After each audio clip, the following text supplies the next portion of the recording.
Sashino Peters. I think he said he started singing when he was around 14. He built his first house in Lagos, I think in the 90s for around 20 million naira. It was around the same 20 million that Jimovia used in starting Zenith Bank. You understand? So definitely your environment plays a very, very big role. It talks about your destiny. For somebody that used 20 million naira to build a house, no doubt is a legend in the Fuji. And then somebody else is worth billions of dollars today. They definitely have different upbringing. Yes. She not got this 20 million, he built a house because he probably came up with from a very poor background and he's always been looking at, imagine it's bigger, but there's somebody else went to the four walls of university. They went beyond the imagination of that. Because he probably has been to the US, he saw how people started banking, he saw the future, he said, okay, he needs to fix a problem for millions of people. So definitely, beautiful. Your environment is going to determine. It might stop you a while. Some of us, because of an environment we actually grew up in, we might achieve what would take me 5 years to achieve, will take you 2 years to achieve because you have mentorship. You have all the machinery you need.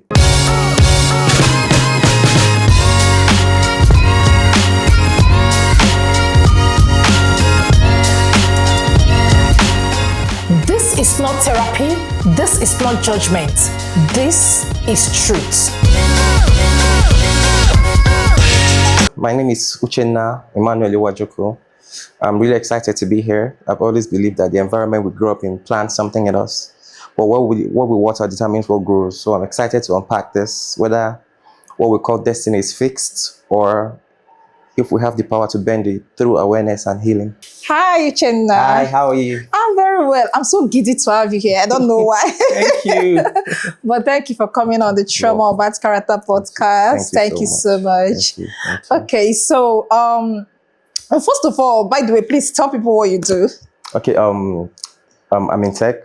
I have a degree in computer engineering, and I'm also a data analyst, and I'm a software engineer. I'm also a life coach, and okay, so Uche, I'm so glad to have this particular conversation with you because I know that you're someone who have understood how much environment can impact a person.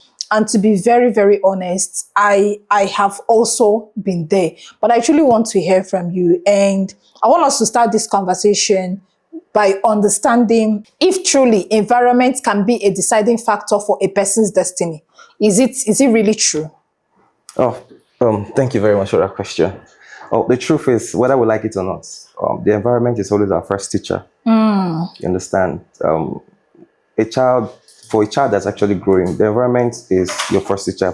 Before a child starts understanding, the child assimilates. You understand? The child learns by repeating. The child learns by understanding, by just looking. You understand? The child assimilates.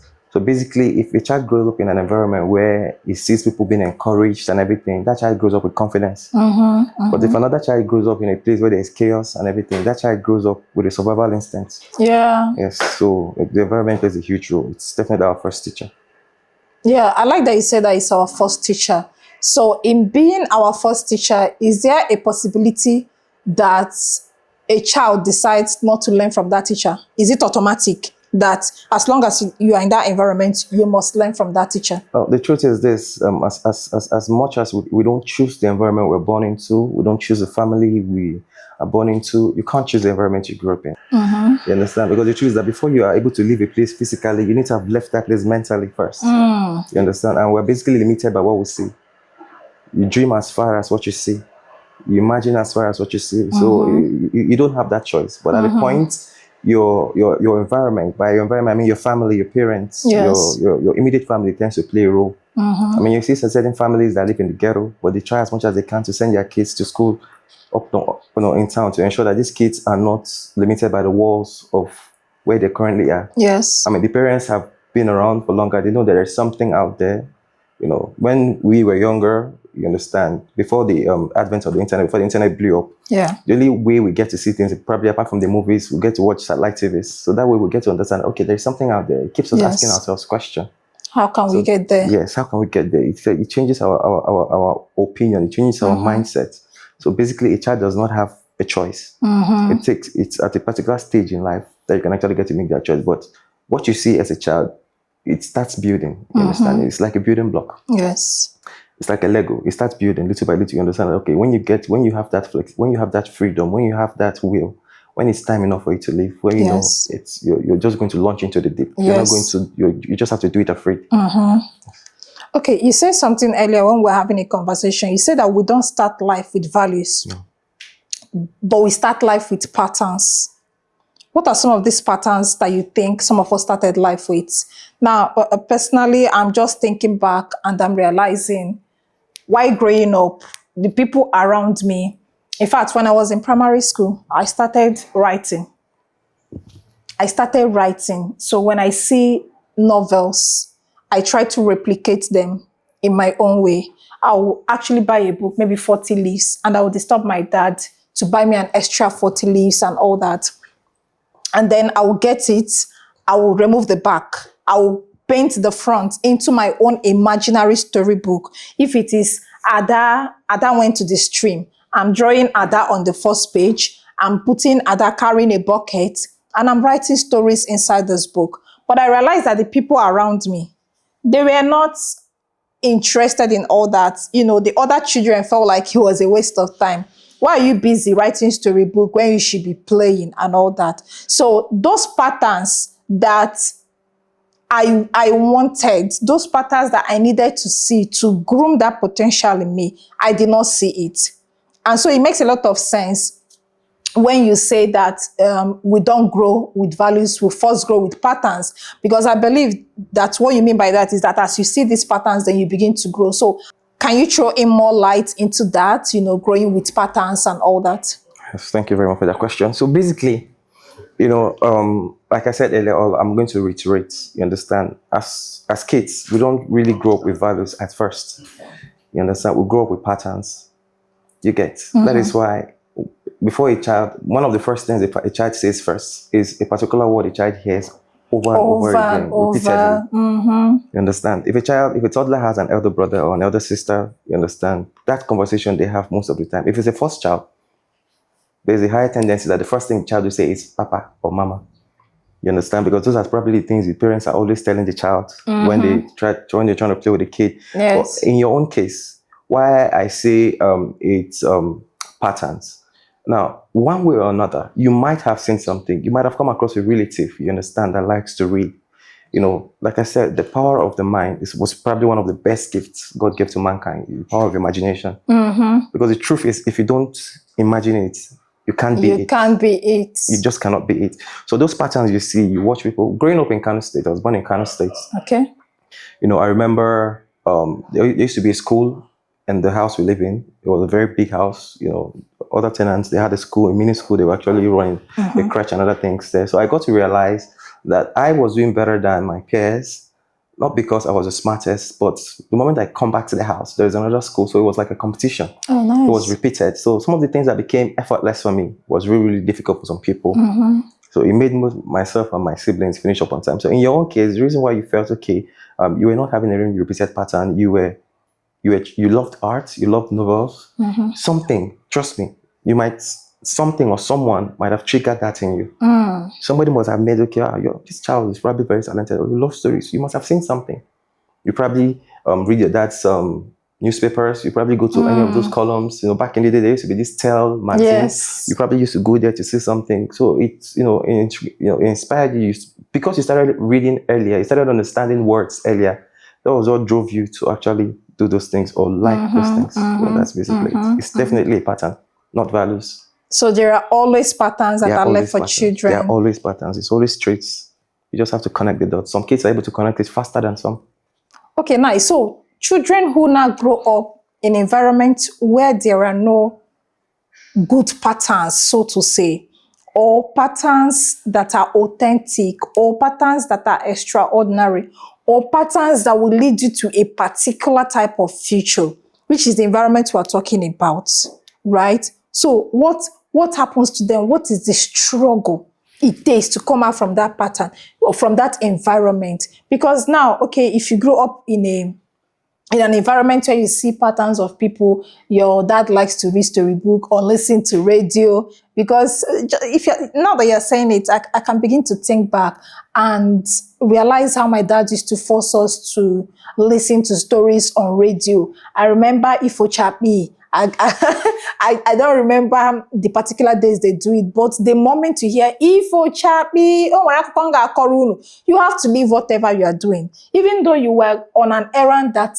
my dad or my mom sent you, they will still tell you to leave it and come and listen to the story. And he will listen alongside those. And so these things began to shape probably the way that I look at stories and look at the world, and even began to imagine myself as, maybe someday I could also be in this radio telling story, you know? So now these patterns, are there children who don't have the privilege to see these patterns? Thank you very much for that question. So back to your story. You know, there's something I've actually come to notice. People that have limitation in one of the 5 or 6 senses, there are other senses are sharpened. For instance, a blind person probably hears better, hears sounds better, hears tones better than another person. Now, as a kid, you will listen to the radio. Yeah. You understand? They said these things in words, but you painted pictures in your mind.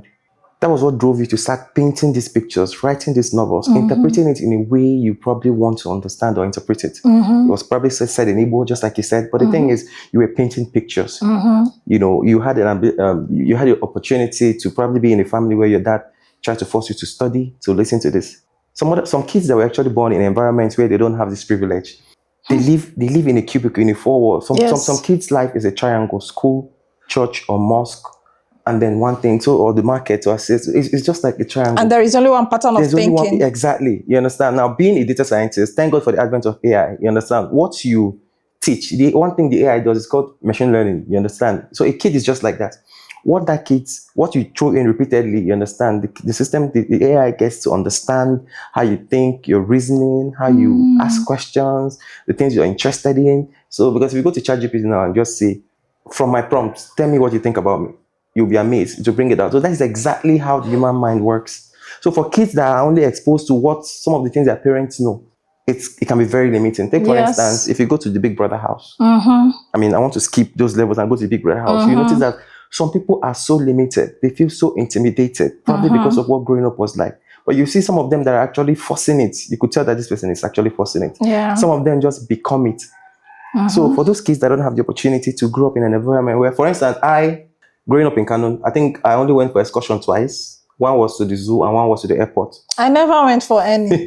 And then I think there was 3 times. The third one was FM. We went to the radio house in Kano. Radio Kano 2, FM stereo. You understand? I mean, I've always listened. And then when I went there, it sent emotions through my body. You understand? I remember some of the stories I've learned over the years. You understand? So if you are exposed, just like your dad was exposing you to those stories, it was building. You didn't know it was a pattern, but it was piling up. It was piling up. You were already painting words. So the day you had a canvas, the canvas became your 40 leaves notes. You tore out the back and you started painting the things you already know, and then you started unlearning and you started telling your own story. That's exactly how it works. That's so beautiful. I love the way that you have analyzed that. And now let's talk about environment and destiny. Environment and destiny are intertwined, meaning that your environment can determine your destiny. But I'm asking that to you as a question. If environment and destiny are actually intertwined, can your environment determine your destiny? And I'm also thinking about it. I mean, you know, sometimes we even go to church and all these things and they tell you are born to be great. Even some people, they say, you're going to travel outside the country. You're going to be this. You're going to be all those prophecies and all those things that are being seen in us. Probably a child who likes to do certain kind of things, and we're already seeing the doctor in that child. Now, all those things that we see in children, all those things that are prophesied, that are being said, I'm just trying to understand and ask, even if a child, you know, have the potential to be great, your destiny have been decided that you must be great, can environment stop that destiny from coming to pass? And in what way? Like, I need examples. Are there people even that environment almost decided their destiny and all of that? 100%. Your environment definitely plays around 90% role on your destiny. Now, take for instance, coming into the realization of the fact that, okay, you have a potential. If you lack mentorship in that environment, what was supposed to take you 5 years to achieve will probably take you 15 years. So first of all, it comes with realization. It comes with healing. Because the truth is that if a child is limited, you understand, it can cause hurt. The child is just sitting down, lying down. You're only imagining what you actually see. You're only dreaming about what you see. Yeah. You understand? True. That is why kids are taken for, when you say bring your kids to work day.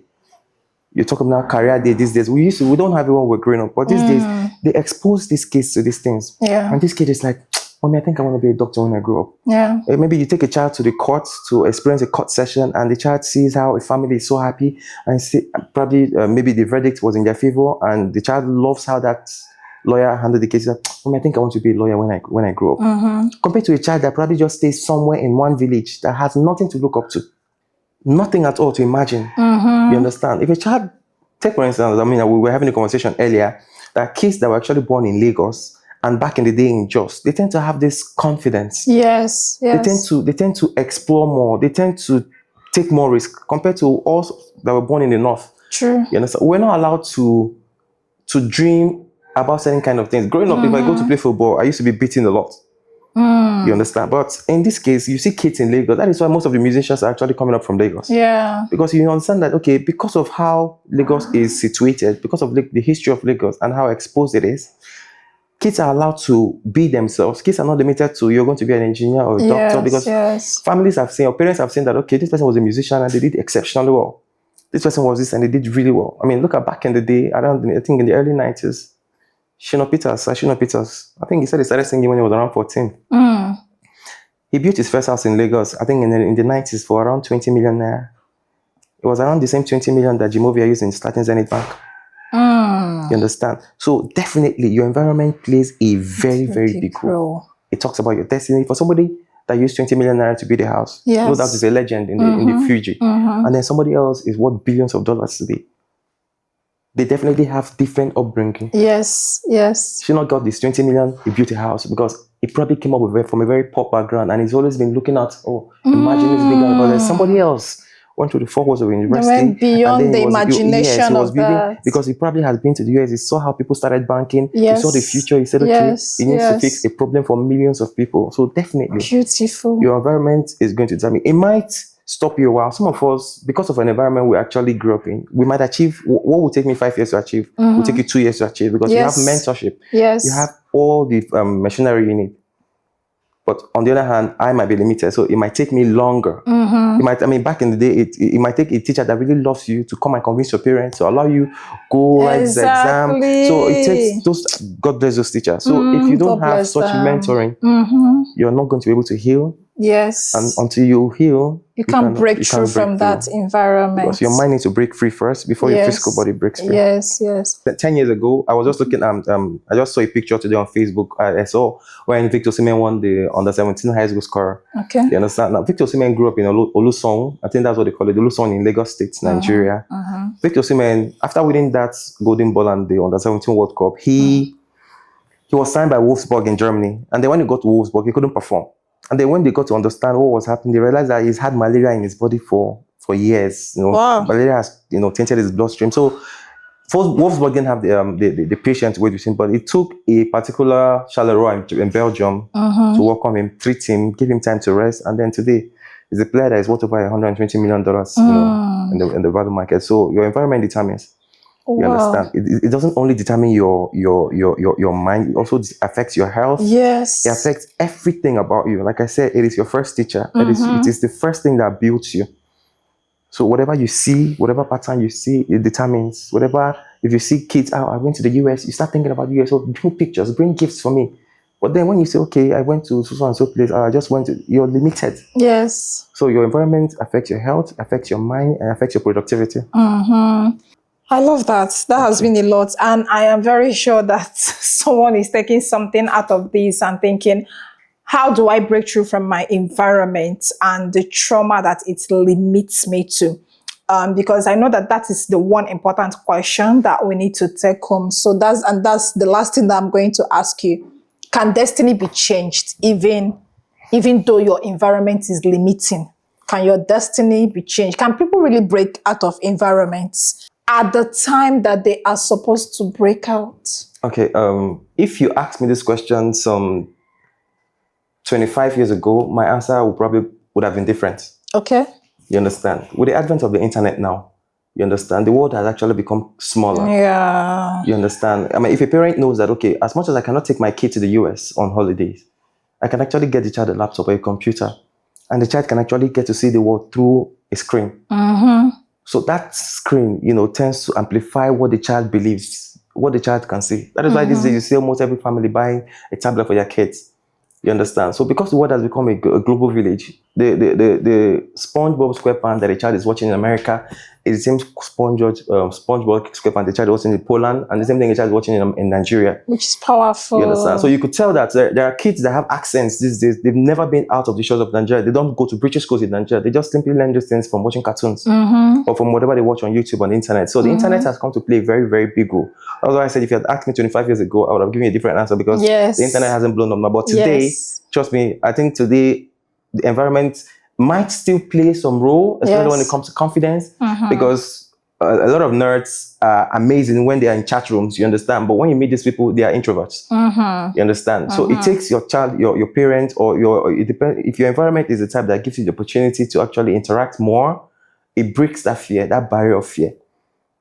So it's all about being intentional. It's all about being intentional. First of all, realizing, when you come to the realization of the fact that, okay, I have a great destiny. You understand? You understand that this environment limits me. There is nobody to look up to here. There is nothing to actually look forward to. You understand that you need to break free. Yeah. You just have to break free. Because not everybody is going to be a programmer. If you want to be an actress or you want to work, on Paris Fashion Week, you can't do it, just saying. And another example is the child that won an Emmy recently that was dancing ballet during the lockdown. Yes. That somebody recorded and sent it. So it took somebody in the States to bring attention to it that, I saw a child doing ballet with barefoot on the concrete.